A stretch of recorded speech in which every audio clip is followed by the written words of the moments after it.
a, vamos a estudiar la palabra de Dios. Mire, la semana anterior pues hicimos un paréntesis en nuestras enseñanzas de estos estudios que estamos llevando a cabo sobre lo que es ser un discípulo de Cristo. Ahora vamos a retomarlo. Y mire, hay algo que es muy importante, como todo lo que es la palabra de Dios, pero aquí voy a hablar de una actitud de quienes somos creyentes, que es el creer.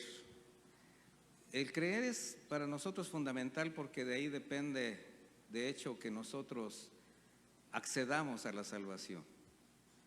Pero, ¿qué tanto realmente nosotros le creemos a Dios?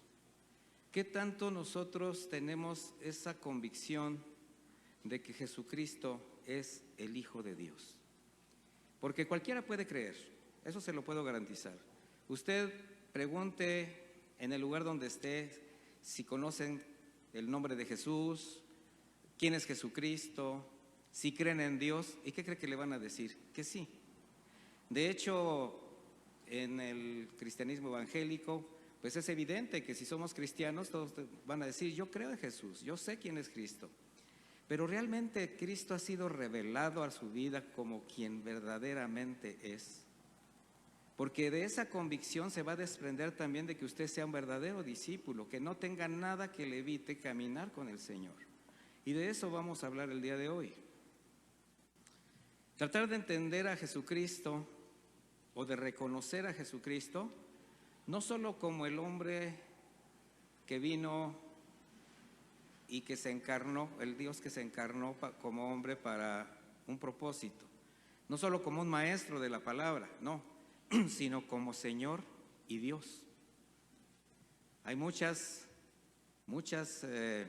religiones, formas de pensamiento, que sí hablan de Jesucristo como un profeta, como un gran hombre, un iluminado, pero realmente se le considera, se le reconoce como hijo de Dios. Y esto cambia la vida de los creyentes.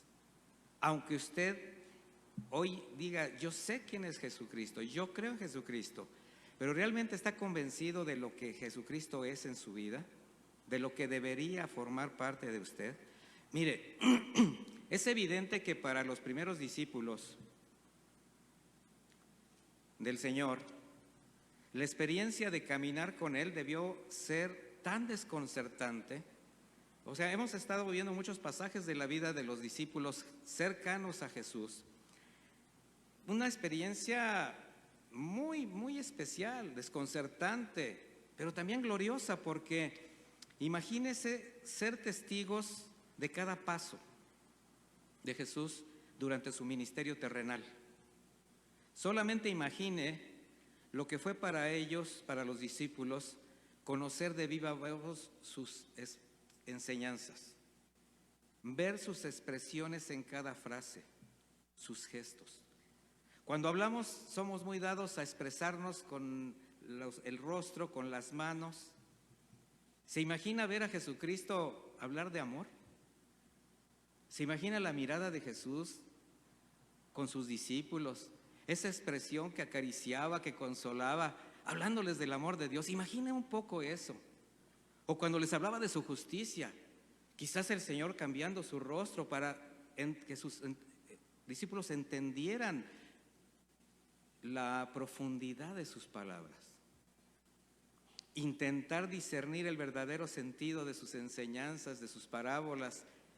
Decir, ¿qué estará diciendo el maestro? No entiendo. Tratar de entender ese actuar de Jesús entre la gente, siempre con el deseo de hacerles el bien, sin acepción de nadie. Recuerde que él andaba con discípulos que eran de descendencia judía. Y había muchas restricciones, había muchas formas tradicionales de verse ellos mismos, recalcitrantes en ocasiones, ¿verdad? Esa parte de Jesús tan sorprendente, contraria a la tradición judía, de cómo se acercaba a la gente, como aquella samaritana, ¿se acuerda? Que cuando llegaron los discípulos, después de ir por alimentos y lo vieron platicando con una mujer samaritana. En principio era mujer. Había un tabú, había una forma de pensamiento que les evitaba esto, una sociedad machista, la sociedad judía, rabínica, no bíblica. Pero aparte era samaritana. ¿Cómo es posible Jesús platicando con una mujer samaritana? También ser testigos de sus extraordinarios milagros, su poder sobre la naturaleza, sobre la vida, la muerte, y ante todo presenciar su amor, su dependencia, su obediencia al Padre, la manera como oraba, como buscaba el rostro del Señor. Pero también el haber sido pasados por diversas pruebas, situaciones, experiencias que bien les pudieron desanimar, porque incluso hasta pusieron en riesgo su vida en alguna ocasión, en más de una ocasión, o sentirse avergonzados por su inmadurez, por su falta de fe. Sin embargo, ver que en todo el Maestro estaba con ellos. Bueno, todo eso debió haber sido desconcertante y glorioso. Pero con todo esto, es muy probable que lo más difícil para ellos, lo más incomprensible o inconcebible, fue reconocer en un hombre de oficio carpintero, no solo a un maestro que por su conocimiento de la palabra, por la manera como la expresaba, la discernía, pues no les fue difícil. De hecho, decían, este hombre habla como quien tiene autoridad, pero lo veían como maestro. Pero tendrían que reconocerlo como Señor, como Salvador y como Dios. Qué difícil para ellos. Y vamos a hablar un poco de esto. ¿Qué necesitamos los creyentes para reconocer a Jesús no solo como Maestro, sino como Señor y como Dios? ¿Qué tiene que suceder en nuestras vidas para que nosotros podamos encontrar en Jesús el todo que necesitamos y confiar plenamente en Él? Acompáñeme a un capítulo del libro de Lucas, el capítulo 5 del Evangelio de Lucas, por favor.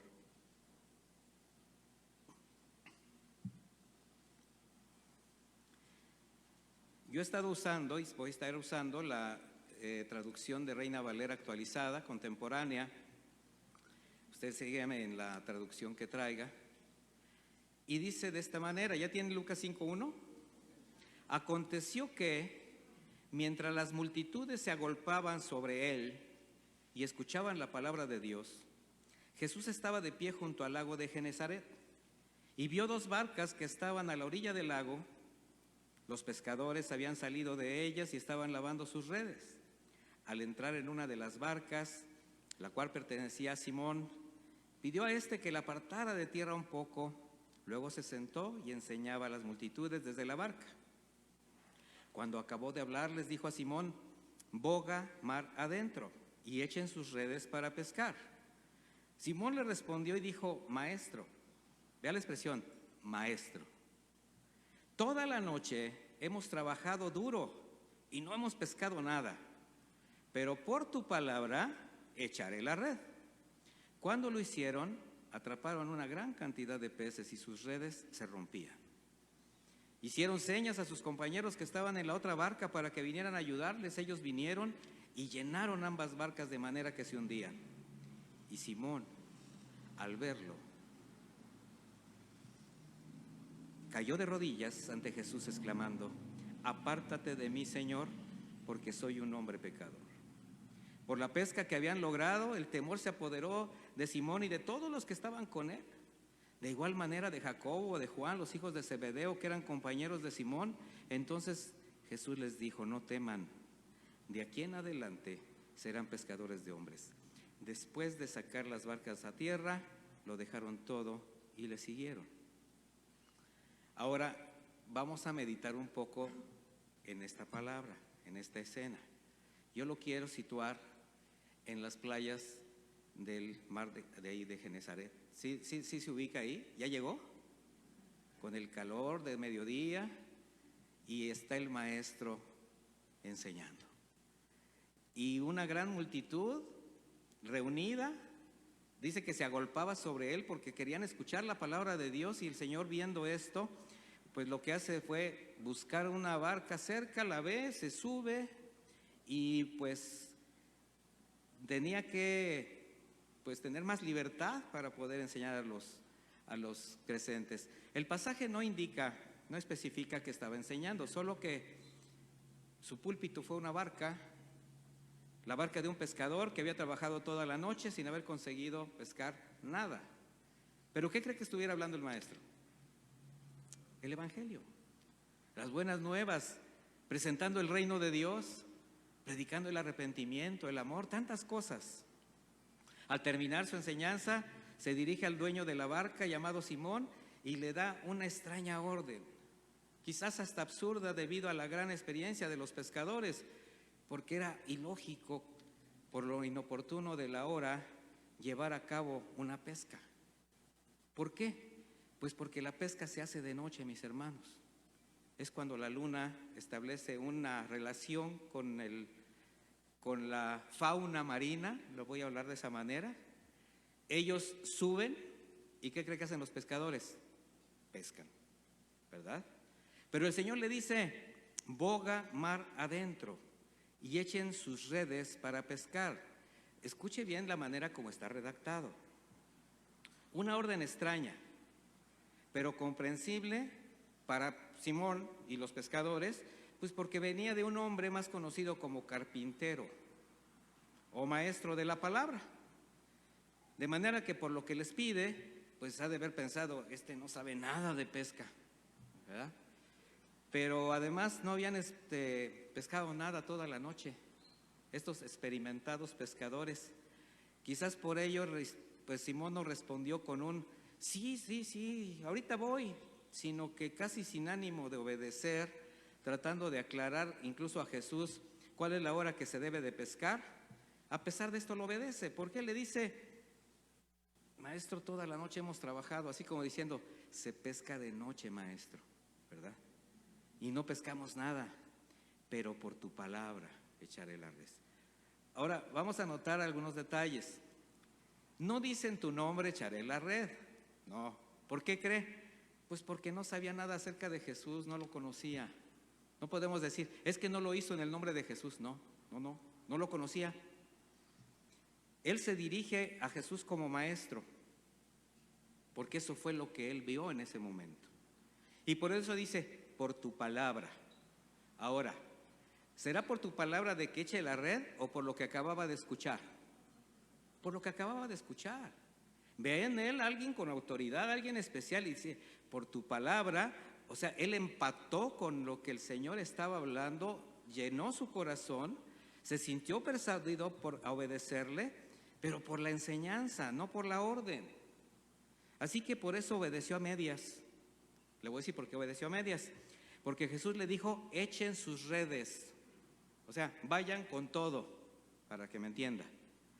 Y Simón dice: echaré la red. Así como no queriendo. Ha de haber pensado: pues finalmente, ¿qué puedo perder? Ya no pesqué nada. Y algo que podemos notar en esta conversación, primero, es la paciencia del maestro.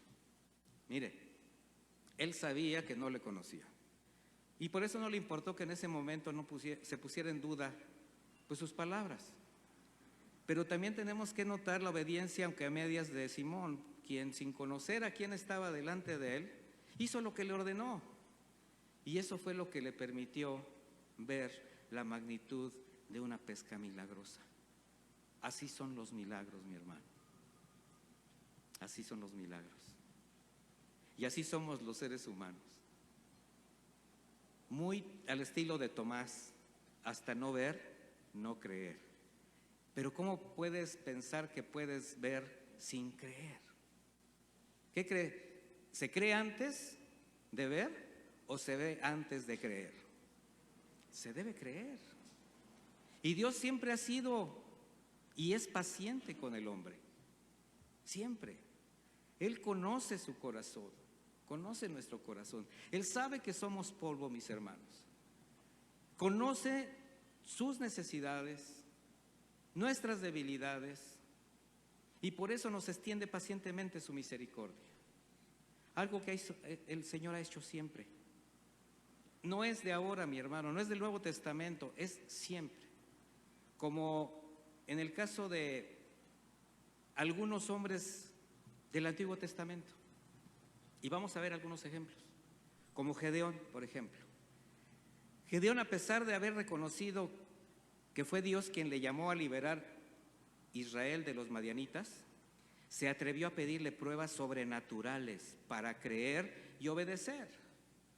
¿Y qué cree que hizo el Señor? Le dio las pruebas. Sabía lo que Gedeón las necesitaba. Vaya conmigo a Jueces 6, por favor.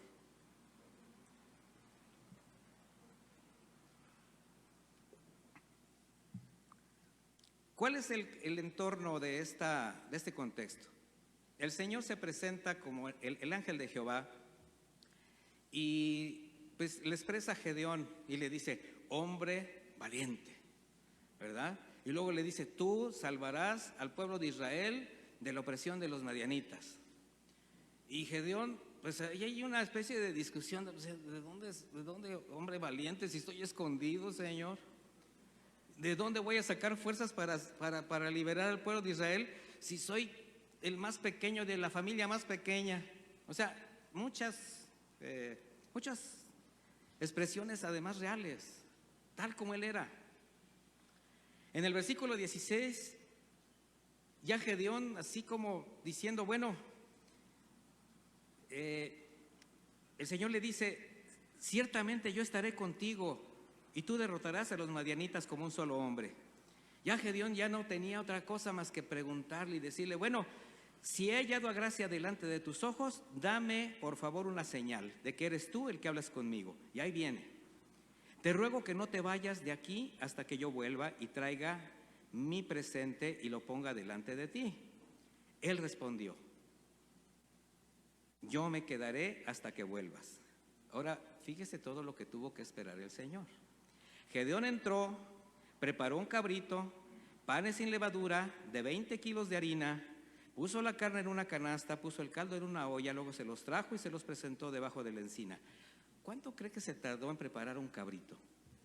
20 kilos de harina, panes, y que se cocieran.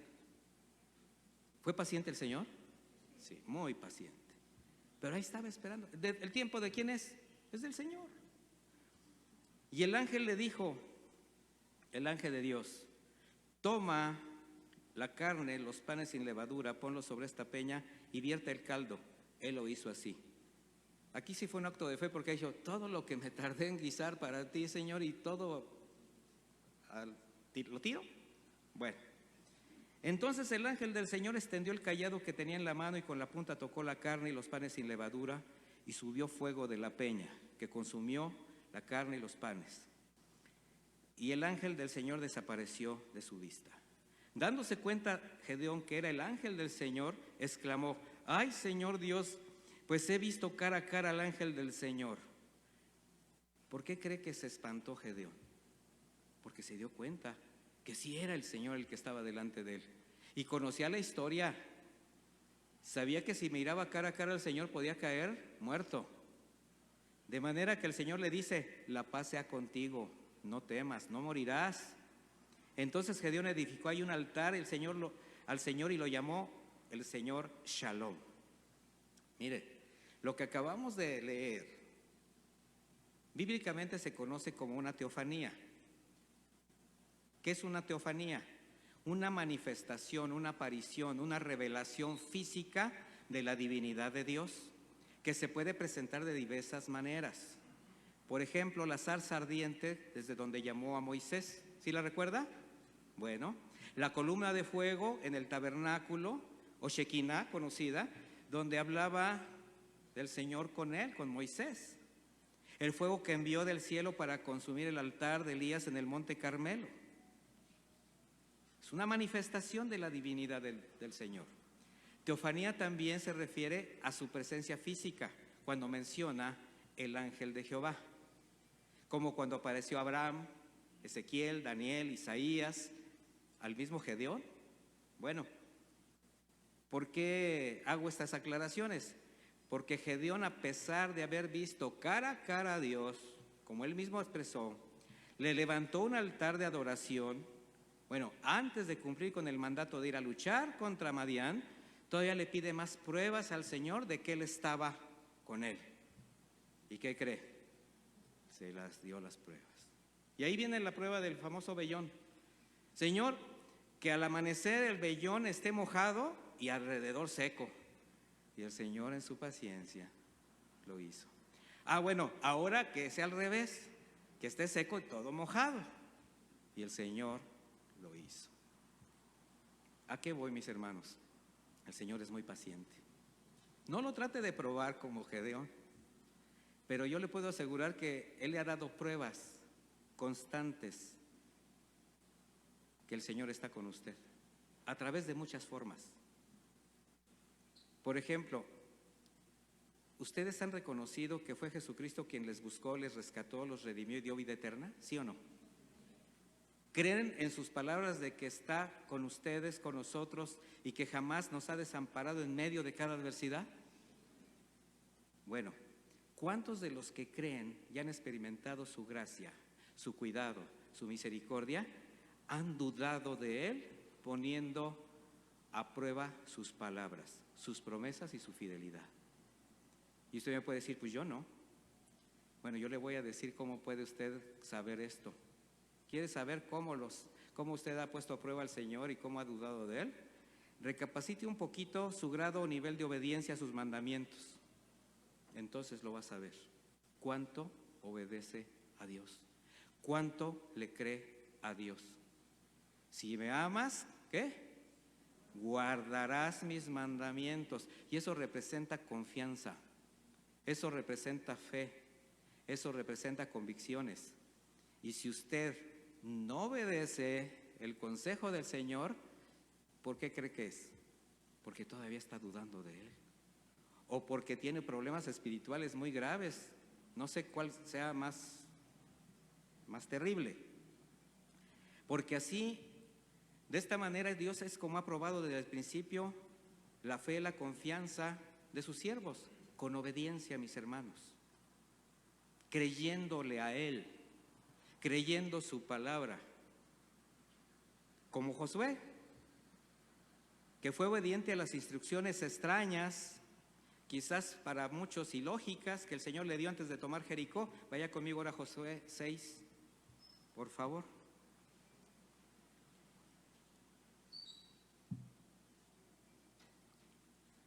Josué 6, cuando lo tenga me dice ya. Dice, Jericó estaba cerrada. Hay unas versiones que dicen muy cerrada. En esta versión dice y atrancada. ¿Sabe por qué dice atrancada? Porque las ciudades estaban fortificadas por medio de muros muy altos, pero tenían siempre una puerta, y la puerta se atrancaba por dentro a través de diversas formas. O sea, estaban totalmente herméticos, dice, por causa de los hijos de Israel. Nadie entraba ni salía. Recuerde que pues la fama precedía al ejército de Israel. Ya habían derrotado a muchos ejércitos, estaban muy temerosos, pero el Señor dijo a Josué, ahí viene, mira, yo he entregado en tu mano a Jericó, a su rey y a sus hombres de guerra. Así como diciendo, ya está hecha la obra. ¿Usted cree que Josué se estaba preparando para la batalla? Ya tenía sus hombres de guerra, ya estaba bien adiestrado, venía con ese poder, sabía que el Señor estaba con él y iba con todo. Pero ahora el Señor le está dando instrucciones. Dice el versículo 3, mira, ustedes lo que van a hacer es asediar la ciudad, todos tus hombres de guerra, yendo alrededor de la ciudad una vez. Esto harán durante 6 días. O sea, durante 6 días, una vuelta. Porque hay quien dice que ellos le dieron 7 vueltas a Jericó. No le dieron 7, le dieron 13. Aquí van 6. Dice, 7 sacerdotes llevarán 7 trompetas de cuerno de carnero delante del arca. ¿Sabe lo que representan las trompetas? Justicia. Dice, al 7º día darán 7 vueltas a la ciudad. Entonces ya son 6 más 7, 13. ¿Por qué 7, 7, 7? Porque es el número de perfección en la Escritura. Bueno, y los sacerdotes tocarán las trompetas, y sucederá que cuando hagan sonar prolongadamente el cuerno del carnero, cuando oigan el sonido de la trompeta, todo el pueblo gritará a una voz y el muro de la ciudad se derrumbará. Entonces el pueblo subirá cada uno hacia adelante. Fíjese lo que tuvieron que hacer. Dar 7 vueltas, o sea, adentro un ejército estaba temeroso, estaba toda la ciudad.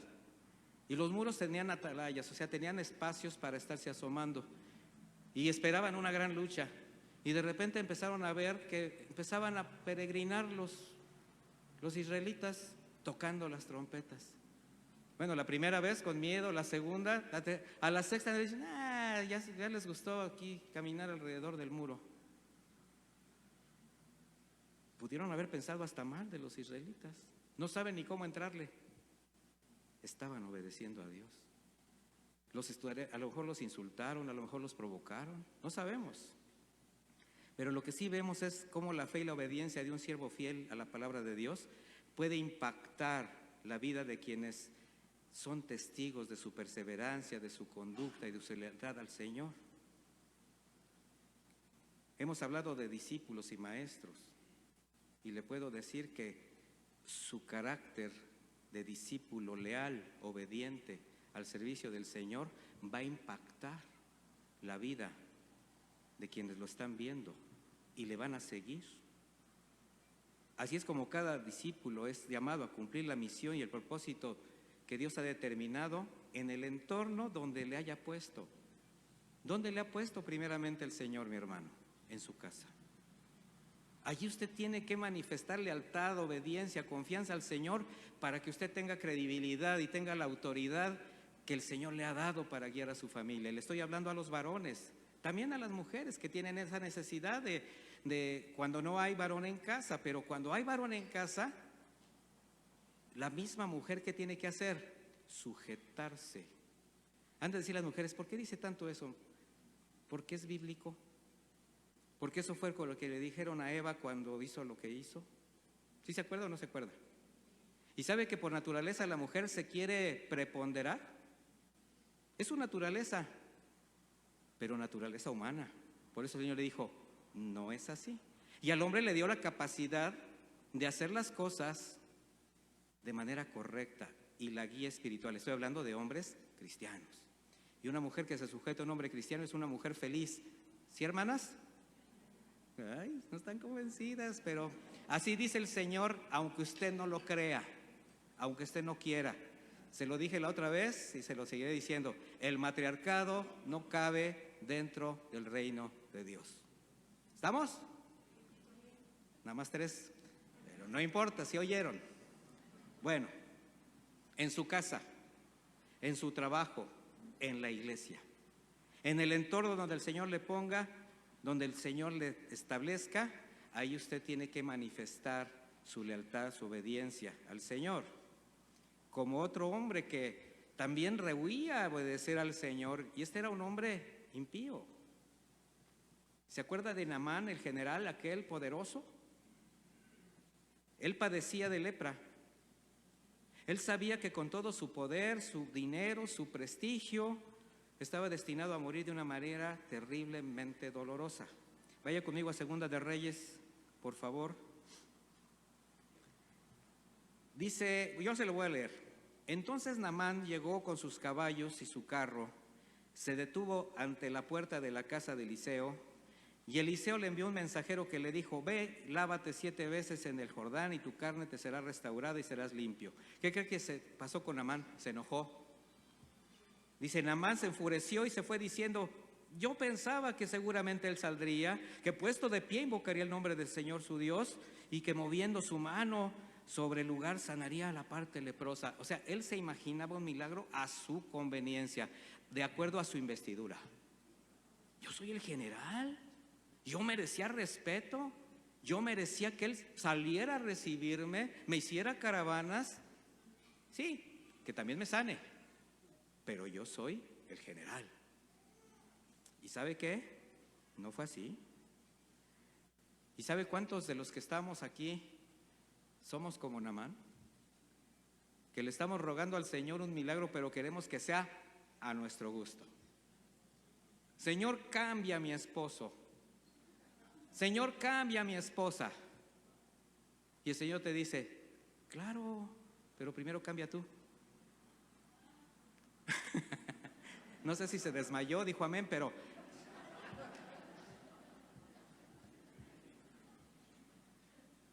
mire, no pida solamente por pedir. Dese cuenta de la magnitud de lo que usted está pidiéndole al Señor. El Señor escucha la oración de sus hijos, pero cuando son conforme a su voluntad. Bien, aquí Naamán dice, ¿qué no son los ríos de Damasco, el Habana y el Farfar mejores que todas las aguas de Israel? Menospreció. Ese es otro de los detalles de muchos, menosprecian el consejo de Dios. Pastor, necesito esto, fíjese que pasa esto en mi casa, así, así, así, así, así, así, así. Si el pastor es honesto y se rige conforme a la palabra, te da un consejo que viene en la palabra. Y tú te quedas, no, pero es que no es lo que yo quería escuchar. No, pues no. Tú no vienes por consejo, vienes por una confirmación a tus deseos carnales. Eso es lo que vienes. ¿Y sabe qué hacen muchas de esas personas? Se molestan, como Naamán, ¿verdad? Pero dice aquí algo bien importante. Y dando la vuelta, se iba enojado. Pero sus siervos, ahora sí que alguien insignificante, alguien que solamente eran parte de su comitiva, se acercaron a él y le hablaron diciendo, Padre mío, mire la manera tan respetuosa. Si el profeta te hubiera mandado a hacer una cosa grande, ¿no la habrías hecho? O sea, a lo mejor tú pensabas que iba a ser esto mayor, pero eso muy grande lo hubieras hecho. O sea, ellos estaban discerniendo, estaban siendo inteligentes. Naamán se dejó cegar por la ira. Dice, con mayor razón, si él te dice, lávate y serás limpio, pues, ¿qué te cuesta? Entonces él descendió, se sumergió 7 veces en el Jordán, conforme a la palabra del hombre de Dios, y su carne se volvió como la carne de un niño pequeño, y quedó limpio. Imagínense ahora a Naamán. Naamán volvió al hombre de Dios, con toda su comitiva, llegó y se detuvo delante de él y dijo, he aquí, yo reconozco que no hay Dios en toda la tierra, sino en Israel. ¿Qué necesitaba Naamán para reconocer al Señor como el verdadero Dios? Un milagro, sí, pero primero fue expuesta su soberbia, primero fue expuesta su conducta y tuvo que humillarse delante de Dios. La historia la conoce. Después quiso pagarle a Eliseo y le dijo a Eliseo, no, vive Dios que no tomaré nada. Y ya sabe lo que le pasó a Giesi. Hay muchos Giesis por ahí que se la pasan viendo a ver cómo le sacan al pueblo, pero bueno, ese es otro cantar, ¿verdad? Bueno, esta actitud del Señor, este proceder del Señor de usar los milagros para que lo vean, para que se den cuenta de su poder y hacer que la gente voltee los ojos al Señor, es usual en el Señor. Posteriormente vemos, por ejemplo, en Jesús muchos milagros, pero donde siempre probaba o veía la fe de las personas, porque sin fe no es posible agradar a Dios. Sí, el Señor fue generoso, el Señor fue pródigo en hacer el bien, pero siempre veía o buscaba la fe en la gente. Como aquel ciego al que untando sus ojos con lodo hecho de polvo y su propia saliva, le dice, ve y lávate. Y hay quien ha dicho, ay, qué feo, qué asco. Yo lo he escuchado de algunos creyentes, pero ¿cómo se le atrevió el Señor a hacer eso? El Señor se le puede ocurrir hacer cualquier cosa, mi hermano. ¿Y qué hizo el ciego? Se fue y se lavó los ojos. No le dio asco tener la saliva del Señor en sus ojos. O aquellos 10 leprosos que después de escuchar su clamor, simplemente da la orden, preséntense delante de los sacerdotes. ¿Para qué? Para que los declaren sanos, cuando todavía la carne se les estaba cayendo a pedazos. Porque ese fue el hecho. ¿Cuál fue el acto de fe? Verse cómo estaban y empezar a caminar, así como diciendo, bueno, pues ya dijo que fuéramos. Y conforme caminaban, ¿qué dice? La carne les era restaurada. Yo creo que terminaron desbocados corriendo. También vimos que solo uno regresó a dar gracias al Señor. Y él fue salvo, no solamente sano. O aquella mujer con flujo de sangre que por ese mal pues era repudiada en la sociedad judía. La ley decía que una mujer con flujo de sangre era repudiable. Ella también, además, había gastado todos sus recursos intentando recuperar su salud, y solamente su fe en Jesús la llevó a creer que solamente tocando su manto sanaría. O aquel centurión que le dice a Jesús: Señor, no soy digno de que llegues a mi casa, pero con una palabra mi siervo va a sanar. O el padre que en su desesperación llevó a su hijo porque se estaba muriendo, decía que un demonio lo hacía que se muriera, bueno, el Señor le pregunta: si puedes creer, al que cree todo le es posible. ¿Qué dice este padre desesperado inmediatamente? Creo, ayuda a mi incredulidad. O sea, se daba cuenta de su carencia de fe. No conocía a Jesús, pero le dice: sí creo, Señor, sí tengo necesidad de creer, ayúdame a crecer en mi fe.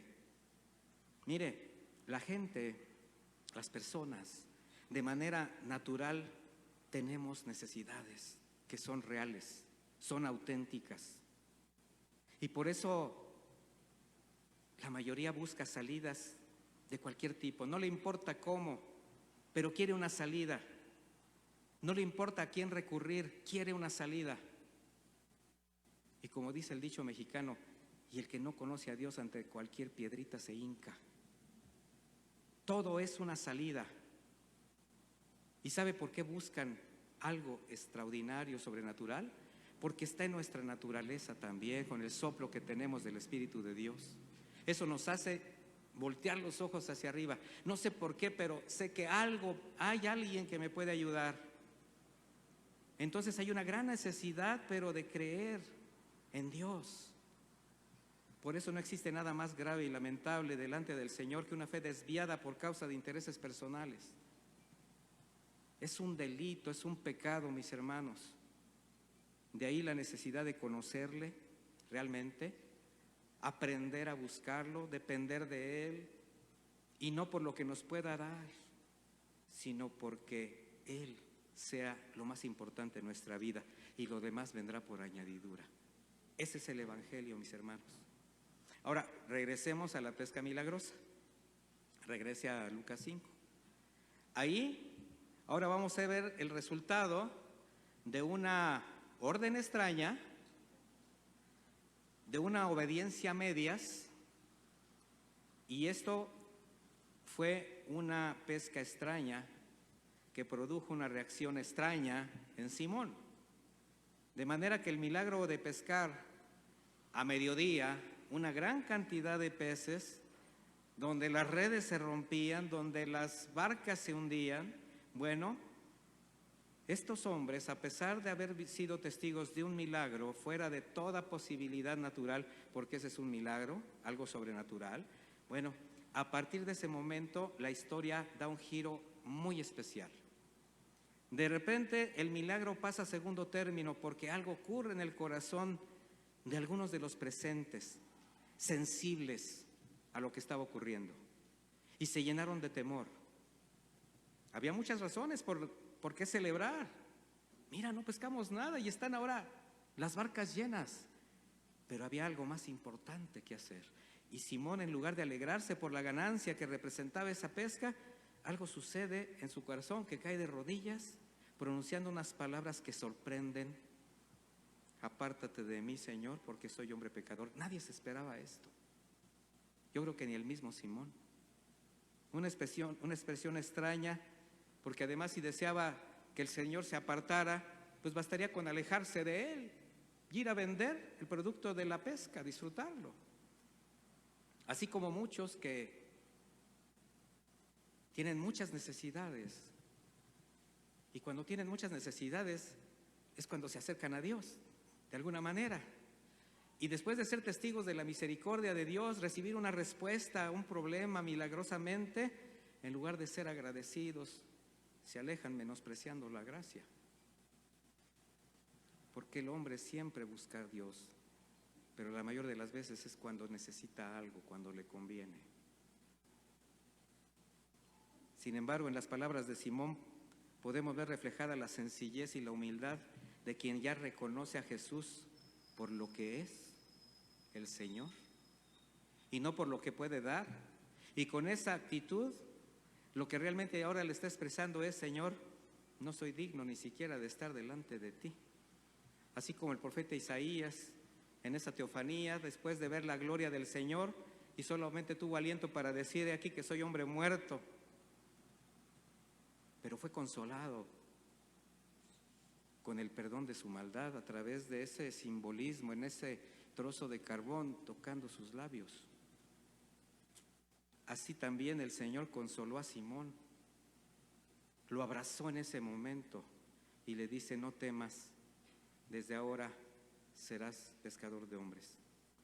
Y cuando volvieron a tierra, dice, entonces dejándolo todo le siguieron. Entonces todo esto es un proceso, mis hermanos. Simón ya conocía a Jesús, ya se lo había presentado su hermano Andrés. Si usted conoce la historia, sabe de lo que estoy hablando, pero todavía no tenía un encuentro con Él. ¿Alguno de aquí ha tenido un encuentro con el Señor Jesucristo, reconociendo su santidad, reconociendo su gracia, que lo ha llevado a verse indigno de estar delante de Él, realmente indigno, y reconocer su misericordia, su gracia, y simplemente decirle: Señor, si estoy aquí es porque tú lo has permitido, pero yo no tengo nada, no soy nada? Ahora Simón está de rodillas delante de Jesús, pero ¿podría imaginar cómo le miraba el maestro? Imagínense la mirada de Jesús. No era un reclamo a su incredulidad, no era la soberbia de quien ha demostrado su poder, no. Jesús lo miraba con amor. Y le voy a decir que el Señor no vio a Simón en sí mismo, sino lo que él podría ser en un hombre así, humillado, que venía con él con un corazón quebrantado. Y eso es lo que desea hacer en ti y en mí. El Señor lo que ve es el corazón, mi hermano. Jesús sabe que tiene delante de él a un hombre que es esposo, que es padre de familia, que tiene necesidades, que lucha por esa familia, un pescador rudo, violento, impulsivo, acostumbrado a duras faenas, sí, pero que ahora viene con un corazón temeroso, arrepentido, humillado, y eso jamás lo rechazará el Señor. Pero también lo mira con mucha misericordia, porque sabe por lo que Simón tendrá que pasar, aprender, sufrir y padecer a causa del propósito que ya tiene para él. Como se lo dijo a los discípulos: apártenme a Pablo, cuando le dice a Ananías: yo le mostraré a él lo que habrá de padecer por mí, por causa del evangelio. No importa que hoy los persiga, él va a ser diferente. Mi hermano, él está viendo tu corazón y él tiene un propósito para ti, aunque tú no lo creas. Por eso estamos aprendiendo de lo que es el verdadero carácter de un discípulo. Ahora Pedro estaba arrodillado diciéndole Señor, pero no sabía realmente quién era, pero algún día lo sabría. Así que Jesucristo lo que está viendo es un discípulo, un evangelista, un maestro de la palabra, un apóstol, una piedra viva en su casa, una columna de la iglesia que se sostendría con el poder de su gracia, un siervo fiel que pondrá su vida por él. Eso veía el Señor. ¿Qué crees que ve en ti? Lo mismo, mi hermano. No hay una diferencia entre ese Simón y tú y yo. El Señor lo que mira es lo que Él puede hacer en ti. Por eso el Señor lo que dijo fue, después de ver todo este respeto reverente, este temor, no temas. Le estaba dando paz, y no solamente a él, sino a los presentes, ante algo tan sobrenatural, extraordinario para cualquier hombre, porque sabría que todavía venía mucho más para ellos, para algunos de ellos. Milagros quisieron voltear los ojos a corazones sensibles, pero no para buscar un milagro, sino para buscar a Dios, para reconocerle como Dios. Veamos otro pasaje. Vaya conmigo a Mateo 8, por favor.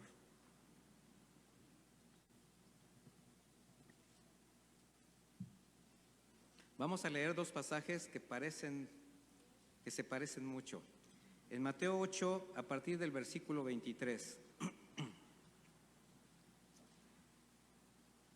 Dice Mateo 8, 23, ¿ya lo tiene?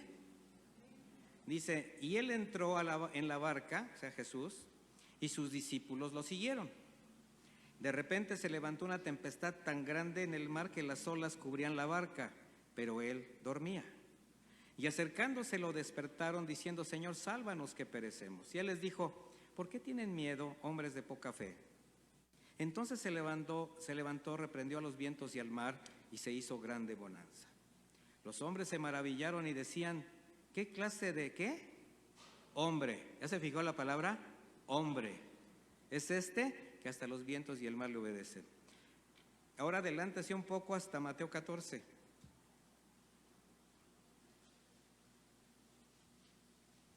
A partir del versículo 23.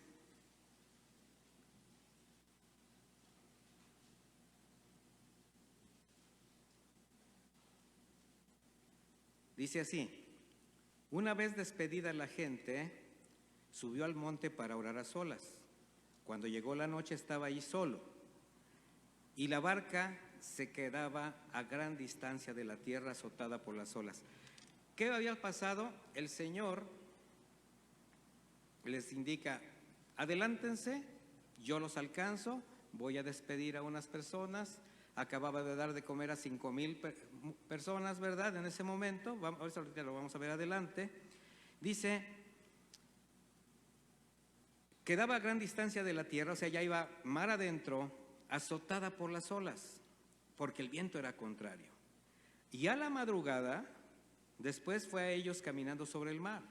Pero cuando los discípulos lo vieron caminando sobre el mar, se turbaron diciendo, un fantasma, gritaron de miedo. Enseguida Jesús les habló diciendo, tengan ánimo, soy yo, no teman. Entonces le respondió Pedro y dijo, Señor, si eres tú, manda que yo vaya a ti sobre las aguas. Y él le dijo, ven. Pedro descendió de la barca y caminó sobre las aguas y fue hacia Jesús. Pero al ver el viento fuerte tuvo miedo y comenzó a hundirse. Entonces gritó diciendo, Señor, sálvame. De inmediato Jesús extendió la mano, le sostuvo y le dijo, oh hombre de poca fe, ¿por qué dudaste? Cuando ellos subieron a la barca se calmó el viento. Entonces los que estaban en la barca lo adoraron diciendo, verdaderamente eres Hijo de Dios. ¿Ve la diferencia?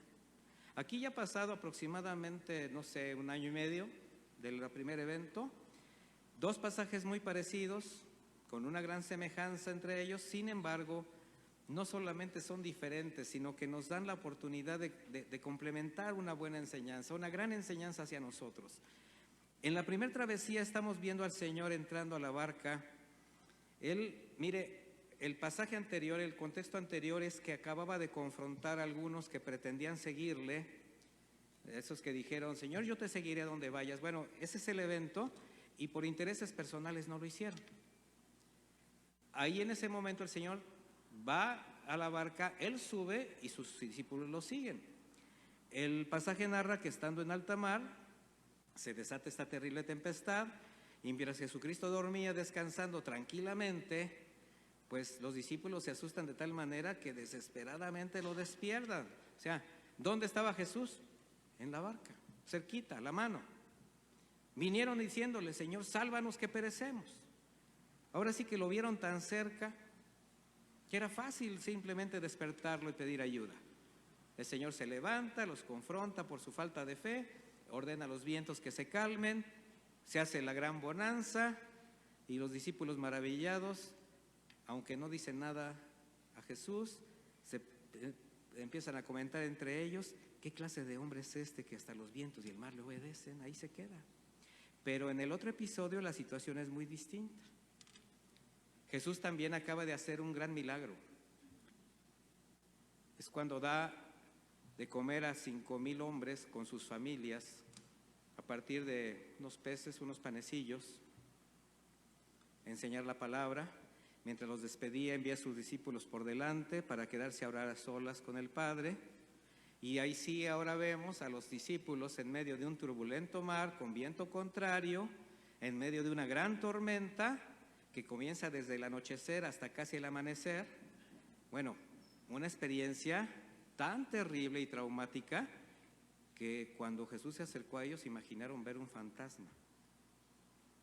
Y yo le puedo asegurar que no se siente bien estar en una barca donde el viento es contrario, donde hay turbulencia, donde las olas son muy altas. ¿Alguien ha estado en esa situación? ¿Sí? No se siente nada bien. Personalmente yo no tengo nada de marino, nada. O sea, para mí, yo creo que subirme a una lancha en una presa ya me traumó. ¿Les platico una anécdota? Mire, hace unos años fui invitado a compartir a una ciudad, una casa de oración en la costa, allá por Melaque, esa zona. Y pues allá andábamos, bien felices. Y pues el pastor local, que es un amigo muy querido, me dice: pastor, es un pastor joven, dice: pastor, te quiero llevar a dar un paseo en lancha. Y yo, bueno, pues ni modo que... No, una lancha bonita, tenía ahí ya su hielera con jugos, llevaba algo de comida, todo perfecto, iba mi familia, su familia, unos hermanos, y ahí vamos, empezó. No, desde que salimos, mi hermano, yo ya no sabía qué hacer. Y además no podía hacer otra cosa porque ni nadar sé. Entonces, haga de cuenta que hay una zona entre el mar, de esa zona donde se junta el agua dulce con el agua salada, y se ve no solo el cambio de temperatura y el cambio de color, sino que empieza a moverse muy, muy terrible. No, ya a esas alturas yo ya me sentía como los discípulos, ¿verdad? Y yo decía: ¿qué hago? Y entonces hasta se pusieron a verme y hasta le dijeron a mi esposa: el pastor no viene bien, ¿verdad? No. Y yo, por más que hacía, ¿qué hago? Y pues el Señor me iluminó. ¿Aquí por dónde habrá un baño? Fíjese qué absurdo, ¿no? Pastor, ¿en serio? Sí. ¿Y si era cierto? Sí, pues el miedo. Y nada más vamos al faro y le damos la vuelta. No, yo veía el faro del fin del mundo. Yo dije, no. Y ya veía yo la tierra muy lejos, ¿no? Para mí fue, pues ahí como fuera, le dieron la vuelta, regresaron y bueno, para que vean que se siente bien feo. Bueno, así estaban los discípulos y peor. ¿Por qué? Porque estaba una gran tormenta. No sé por qué les platiqué esto, pero bueno. Bueno, era la cuarta vigilia de la noche. Estamos hablando entre las 3 y las 6 de la madrugada. Tormenta, no hay luna, oscuro. No importa que fueran muy experimentados, la situación era muy grave.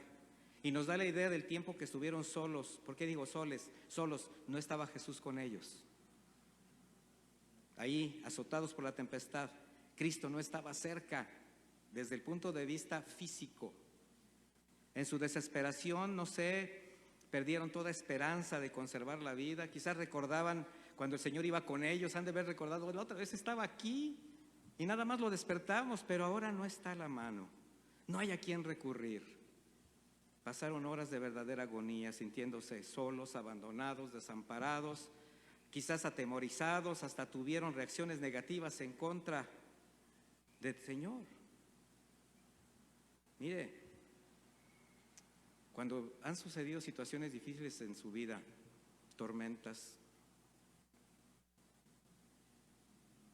¿se ha sentido tan mal que ha dudado de Dios? ¿No está conmigo?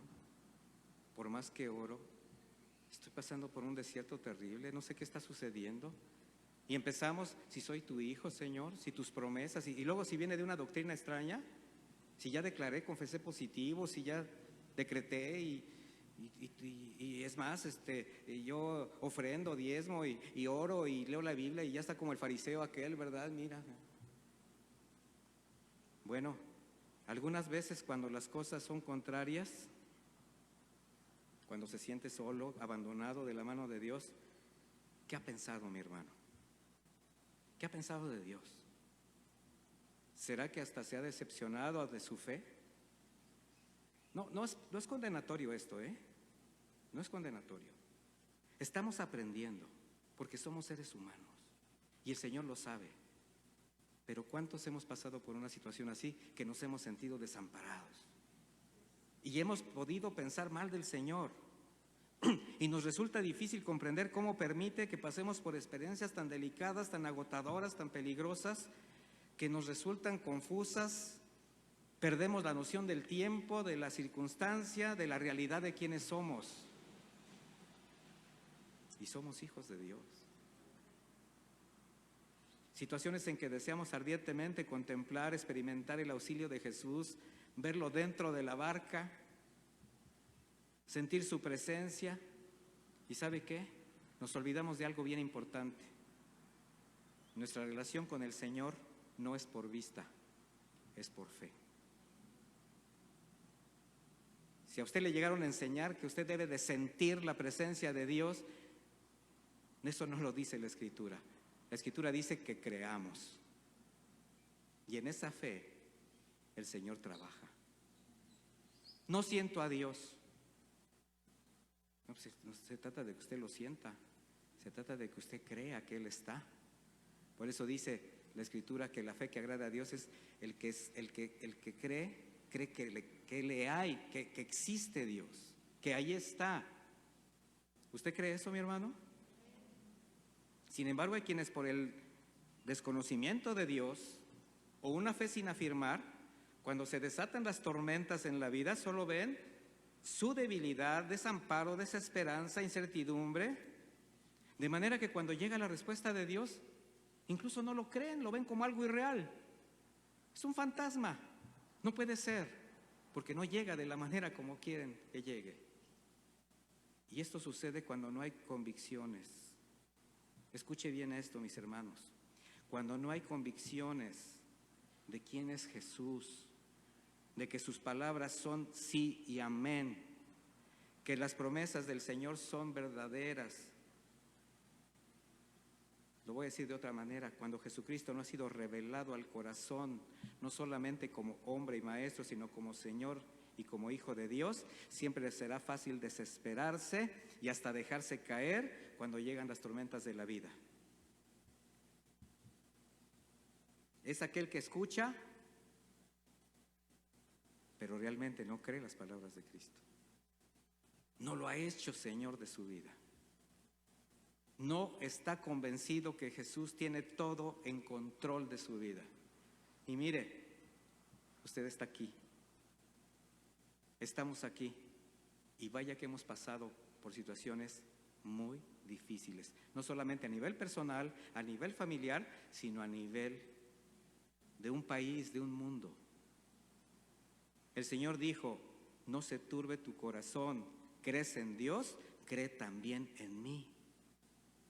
Y eso es bien difícil, creer en Jesucristo como Dios. Por eso en la primera travesía vimos cómo el Señor, al estar con sus discípulos en la barca y ver cómo así inmediatamente calmó con una orden los vientos y el mar. Uy, qué impresionados estaban los discípulos, qué contentos, qué felices por experimentar el milagro que les guardó de algo terrible. Sin embargo, con todo y eso, su entendimiento solo les alcanzó para decir: ¿qué hombre más poderoso es este? Los vientos y el mar le obedecen. Algo faltaba en esos corazones. Y es comprensible, le estaban conociendo, aprendían de él.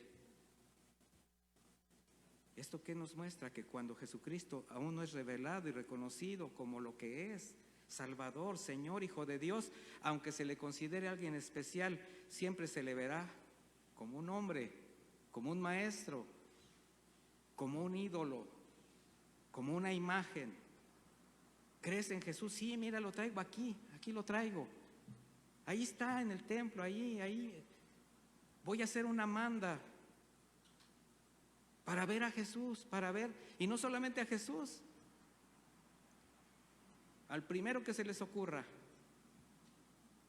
Bueno, estos mismos discípulos, porque eran los mismos, después de haber pasado más tiempo, de conocer al Maestro, de aprender de Él, haber visto más milagros, de disfrutar su presencia, sobre todo cuando todo va bien, cuando el Señor resuelve todos los problemas, ahora en medio de una crisis, una prueba más de su fe, porque usted sabe que el Señor prueba, ¿sí sabe o no sabe?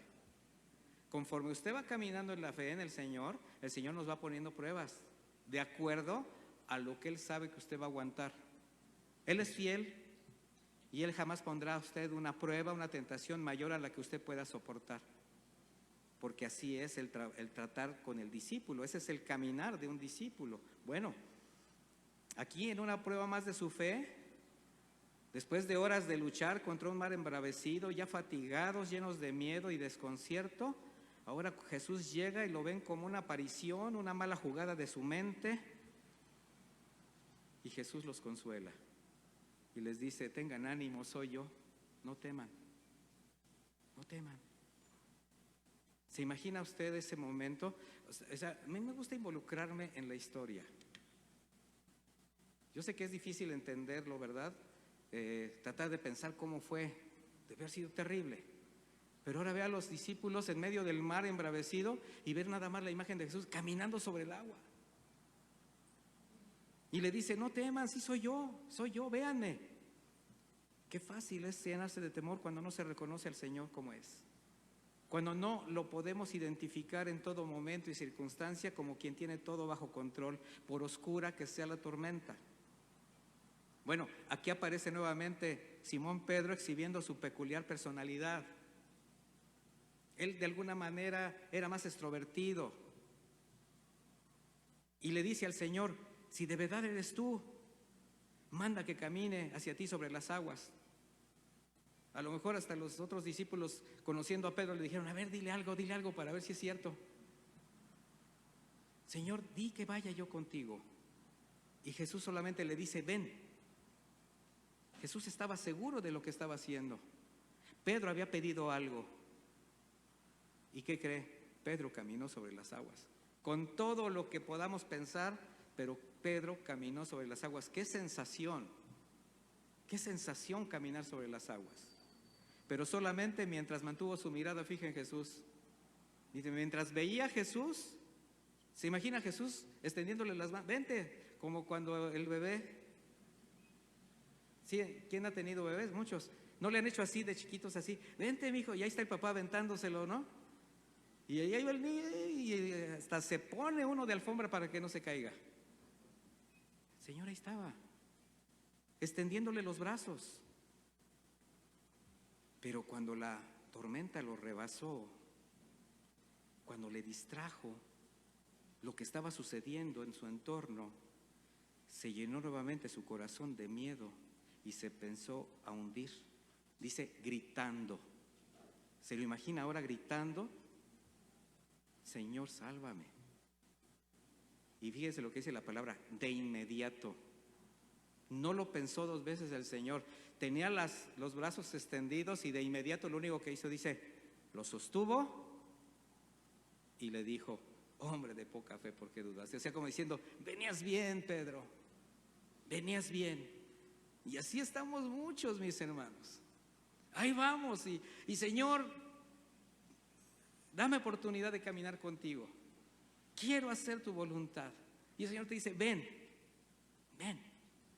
Y empiezan los movimientos extraños alrededor y de repente dices, no, yo creo que me equivoqué, yo creo que no viene de Dios, yo creo que no es, y sálvame, Señor. Y el Señor todavía te dice, te agarro, estás aprendiendo. Pero ¿por qué dudaste? Cuando subieron a la barca, la tormenta se calma. Ahora vemos que Jesús no ordena a la naturaleza, solamente sube a la barca. ¿Y qué nos enseña esto? Que cuando el Señor esté en la barca, en tu vida y en tu corazón, su paz y su protección serán contigo. Necesitas al Señor en tu barca, mi hermano. ¿Cuál es tu barca? Es tu vida, es tu corazón, son tus convicciones. Y entonces los que estaban en la barca, incluyendo a Pedro, ¿se imaginan a Pedro titando y ver ese milagro? Lo adoraron, ahora lo adoran. Ya no es quién es este hombre, verdaderamente eres hijo de Dios. En medio de una gran tormenta, a los discípulos les ha sido revelado su Maestro como Hijo de Dios, como el Mesías, como su Señor. Y así es como Jesús es glorificado en la fe de sus hijos. Tú vas a glorificar al Señor con tu fe, dándole toda tu confianza, donde toda tu debilidad y todas tus limitaciones jamás van a ser un obstáculo para que Él haga su obra en ti, porque Él es el que hace la obra, mi hermano. Él es el que hace lo imposible, tú nada más haz lo posible. Tú haz tu parte, obedece, limpia tu corazón, camina en santidad. Eso es caminar con Jesús y deja que Él obre en tu vida. Y pese a las pruebas, las circunstancias, lo que Él permita, Él siempre va a estar contigo. Porque Jesús mira al dócil, al quebrantado de corazón, al que reconoce su gracia convencido de su debilidad, de su dependencia a Él, aquel que cuando le rebasan las tormentas no busca opciones, no busca alternativas, solamente dice: Señor, sálvame, ayúdame, sosténme porque no aguanto. ¿Usted cree que el Señor lo hará? Pero si usted voltea, no solamente a ver la tormenta, sino a ver alguna solución adicional o de alguien en medio de esa tormenta, solamente verá al Señor como un fantasma, solamente verá al Señor como una aparición. Y voy más allá, mis hermanos. La revelación de Jesús como el Cristo, el Hijo del Dios viviente, Señor y Salvador, solamente es el principio del camino. No crea que es el final del camino, es el principio. Por eso el Señor lo primero que hace es afirmarnos en la fe, porque cuando estamos afirmándonos en la fe y nuestras convicciones son claras, entonces podemos caminar con Él. Ahora viene el verdadero reto para los discípulos. ¿Recuerda aquel evento cuando el Señor se revela a todos ellos en Mateo 16:15, cuando está preguntándoles primero: ¿qué dicen los hombres que soy yo? Y comienzan a decirle: bueno, pues algunos dicen que eres Elías, Jeremías, o sea, pues así como una reencarnación de alguno de los grandes profetas, porque eres un hombre de Dios. A lo mejor hasta ellos mismos pensaban eso. Pero el Señor les dice: ¿y ustedes quién dicen que soy yo? Mira, el Señor les está diciendo con esto: yo ya sé lo que la gente piensa de mí. Puede pensar cualquier cosa, pero a mí me interesa, ¿tú qué piensas de mí? Nos lo está diciendo a nosotros. Al Señor le interesa qué piensas tú de Él. ¿Qué es para ti Jesús? El mundo lo rechaza, lo menosprecia, lo insulta, lo blasfema. Se corrompe cada vez más. Acabamos de pasar por un evento sumamente vergonzoso para toda la humanidad. Y antes de sentir vergüenza, hasta los exaltan. Ahora es ser valiente, salir del closet.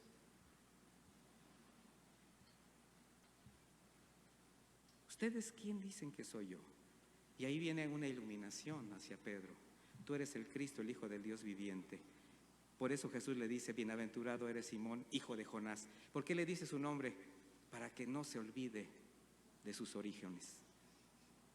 No te lo reveló carne ni sangre, o sea, ningún hombre, sino mi Padre que está en los cielos. Bueno, ahí en esa declaración dice: yo estableceré mi iglesia, en que yo soy la roca, el Cristo, el Hijo del Dios viviente. Bueno, esa es la convicción. Esa es nuestra revelación.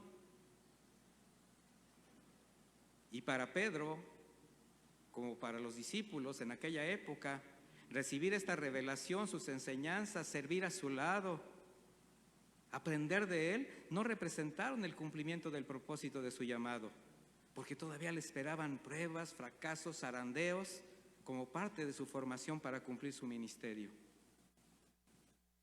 El Señor primero se quiere revelar a ti para que le reconozcas como quien es, para que fortalezcas tu fe, para que nada te mueva.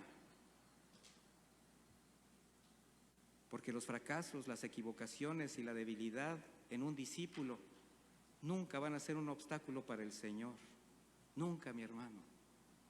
Pero algo sí quiero que quede bien grabado. Jamás olvidemos que el pecado siempre te separará de Él. Tú te puedes equivocar, tú puedes tener malas decisiones, tú puedes exhibir debilidades y el Señor está ahí, pero el pecado te va a apartar de Él. Y cuando tú pecas, si no confiesas el pecado, si no te arrepientes, vas solo, mi hermano, vas solo, porque el Espíritu está para redarguirte, pero si aún así tú haces de lado el consejo del Señor, estás contristando su espíritu, o sea, lo estás provocando a celos y Él simplemente se hace de lado. No quieres mi consejo, no quieres mi abrazo, no quieres mi consuelo, vas solo. ¿Quién quiere estar así? Nadie. Así que, mis hermanos, ¿qué necesitamos para reconocer a Jesucristo, no solamente como hombre, como aquel que se encarnó para hacer una obra completa de redención a nuestra vida? O un gran maestro que nos muestra en su palabra la vida eterna. ¿Qué tiene que suceder para que le reconozcas como el Cristo, el Hijo del Dios viviente, tu Señor y tu Salvador?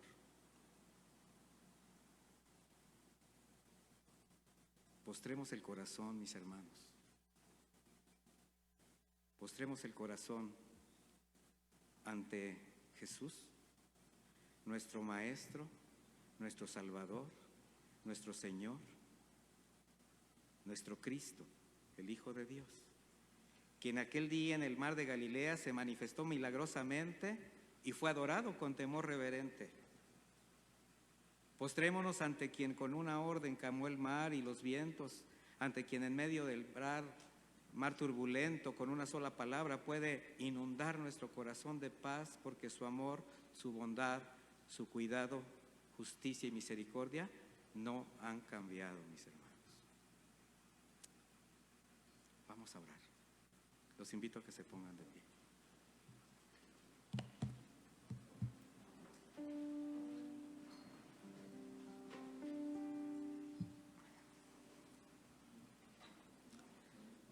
Adora al Señor, mi hermano. Bendice su nombre.